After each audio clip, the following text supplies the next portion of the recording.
নমস্কার দর্শক বন্ধুরা, আজ আমি পটল আলু ডিমের ঝোলের রেসিপি আপনাদের সঙ্গে শেয়ার করব। খেতে দুর্দান্ত স্বাদের হয়েছে। অবশ্যই বাড়িতে একবার এই রেসিপিটা ট্রাই করে দেখবেন বন্ধুরা। দেখুন আমার পটল আলু ডিমের ঝোল দেখতে কতটা লোভনীয় হয়েছে, খেতেও কিন্তু দুর্দান্ত স্বাদের হয়েছে। পটল আলুর গ্রেভিও কিন্তু খুবই ঘন হয়েছে এবং খেতে খুবই টেস্টি হয়েছে। রুটি, লুচি, পরোটা বা ভাতের সঙ্গে আপনারা এই রকম পটল আলু ডিমের ঝোল সার্ভ করতে পারেন। খেতে কিন্তু খুবই অসাধারণ লাগে। পটল আলু ডিমের ঝোল তৈরি করার জন্য আমি প্রথমে দিয়ে দিয়েছি কড়াইতে পরিমাণ মতো সর্ষের তেল। সর্ষের তেল ভালো করে গরম হলে একে একে দিয়ে দেব সেদ্ধ করা ডিম। পরিমাণ মতো লবণ অ্যাড করে ডিমকে হালকা করে ভেজে নেব। ডিম ভালো করে ভাজা হয়ে গেলে ডিমকে আমি প্লেটে তুলে নেব।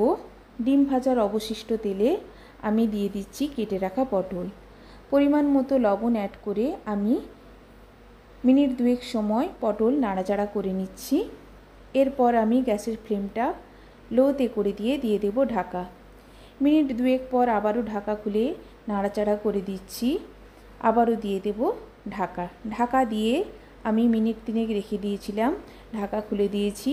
খুব ভালো করে পটল ভাজাও হয়ে গেছে এবং সেদ্ধও হয়ে গেছে। এইভাবে ভালো করে পটলকে ভেজে নিয়ে তরকারি করতে হবে। দিয়ে দিচ্ছি পটল ভাজার অবশিষ্ট তেলে 2-8খানা করে তেজপাতা ও পেঁয়াজ বাটা।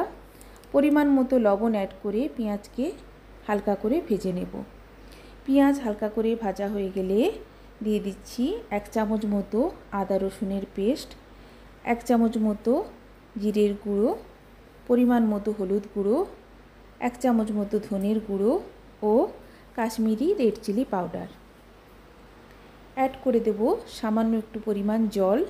যেহেতু গুঁড়ো মশলা ব্যবহার করছি, জল অ্যাড করে ভালো করে মিক্স করে দিয়ে দেব কেটে রাখা টমেটো।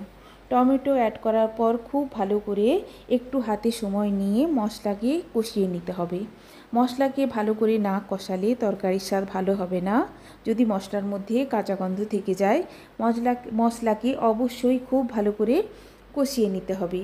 দিয়ে দিচ্ছি মশলা ভালো করে কষানো হলে আগে থেকে লবণ দিয়ে সেদ্ধ করে রাখা আলুকেও খুব ভালো করে মশলার সঙ্গে নাড়াচাড়া করে কষিয়ে নিতে হবে। দিয়ে দিচ্ছি আলু কষানো হলে ভেজে রাখা পটলকেও মশলার সঙ্গে মিনিট দুয়েক নাড়াচাড়া করে অ্যাড করে দিচ্ছি জল ভালো করে ফুটে এলে দিয়ে দেব একে একে ডিম। এইভাবে আপনারা বাড়িতে থাকা কয়েকটি মশলা দিয়েই অসাধারণ স্বাদের পটল আলু ডিমের ঝোল তৈরি করে নিতে পারেন বন্ধুরা।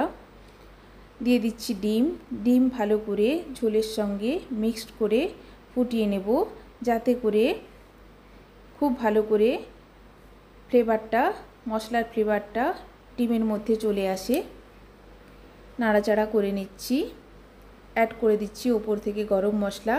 ভালো করে মিক্সড করে মিনিট দুয়েক ফুটিয়ে নিলে রেডি পটল আলু ডিমের ঝোল। রেসিপি ভালো লাগলে অবশ্যই আমার চ্যানেলকে বন্ধুরা লাইক, কমেন্ট অ্যান্ড সাবস্ক্রাইব করবেন। আমার পটল আলু ডিমের ঝোল রেডি সার্ভ করার জন্য। ধন্যবাদ।